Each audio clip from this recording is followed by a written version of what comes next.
Apple batal investasi di Indonesia, ternyata ini biang keroknya.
Sayang seribu sayang, harapan Indonesia untuk menjajaki kerjasama dengan raksasa teknologi Apple harus pupus. Pasalnya perusahaan asal California tersebut enggan untuk berinvestasi di Indonesia. Setelah sebelumnya Apple sempat tertarik untuk berinvestasi di negara kita ini. Gagalnya perusahaan Apple masuk Indonesia tak lain gara-gara maraknya tambang ilegal, di mana tambang ilegal tersebut dibekengi pengkhianat bangsa yang berkomplot dengan negara asing. Pantas saja eksportir nakal lolos menjalankan praktik ilegalnya. Pengamat ekonomi SBM ITB Anggoro Budi Nugroho pun angkat bicara. Menurut Anggoro, isu kandungan timah ilegal di Indonesia telah berkembang sejak 2013. Terdapat merek-merek ponsel dunia yang diberikan menggunakan kandungan timah ilegal tersebut, termasuk sebuah perusahaan elektronik raksasa yang terkenal. Sebuah koran Inggris menyebar isu ini dengan menulis adanya sebuah lembaga nirlaba yang melancarkan kampanye tuduhan menggunakan timah ilegal Bangka. Hal itu dilakukan dengan cara mengunduli hutan, memberikan upah rendah kepada buruh dan mencemari lingkungan. Isu-isu semacam ini sebenarnya banyak terjadi di barat, ujarnya. Rantai pasok timah Bangka tersebut kemudian diekspor di perantara-perantara yang menjadi penyuplai pembuat komponen untuk perusahaan elektronik, termasuk diberitakan 2 merek ponsel dunia.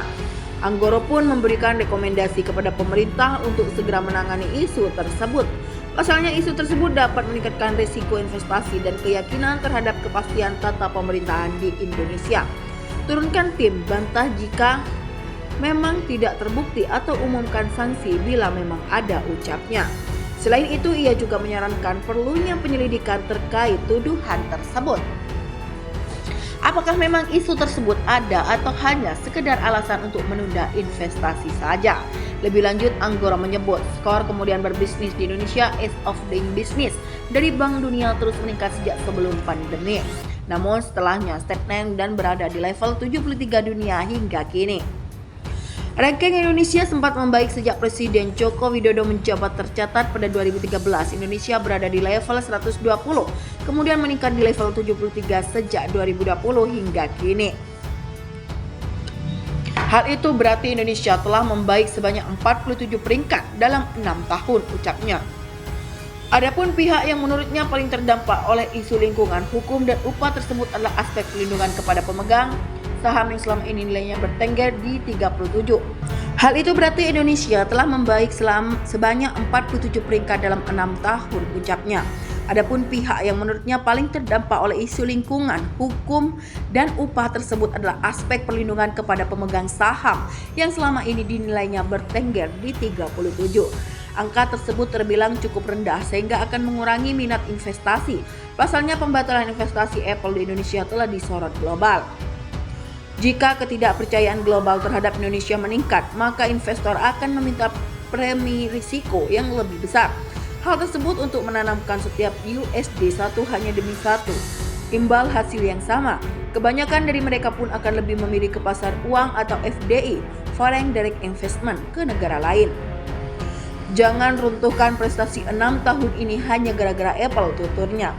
Sebelumnya, Deputi Bidang Koordinasi Investasi dan Pertambangan Kementerian Koordinator Bidang Kemaritiman dan Investasi Kemenko Marves, Septian Heriosito, mengungkapkan pembatalan pembangunan pabrik Apple di Indonesia karena persoalan traceability atau ketelusuran bahan baku dari produk timah di Indonesia. Perusahaan-perusahaan besar ketika ingin melakukan investasi akan melakukan cek secara mendalam mengenai bahan baku produknya, ujarnya. Apple misalnya ingin memastikan traceability timah di RI mulai dari perizinan praktik pertambangannya hingga prinsip bisnis berkelanjutan atau environmental, social and government ESG. Ia menduga ada kemungkinan ketika perusahaan asing ini melakukan traceability muncul dugaan timah-timah ini berasal dari praktik pertambangan yang tidak tepat. Namun pernyataan ditepis oleh Direktur Operasi dan Produksi PT Timah Tbk Purwoko saat menjawab pertanyaan wartawan di Pangkal Pinang, Bangka Belitung. Semua izin usaha pertambangan IUP Timah itu sudah beroperasi produksi, ucapnya. Artinya seluruh prosesnya bisa dipertanggungjawabkan. RMI juga sudah ampros dan percaya biji timah yang diproduksi PT Timah Tbk bisa dipertanggungjawabkan asal usulnya, kata Purwoko. Seperti yang diketahui, selama ini praktek pertambangan ilegal menjadi bagian dari PR pemerintah menjelang larangan ekspor timah pada Juni 2023.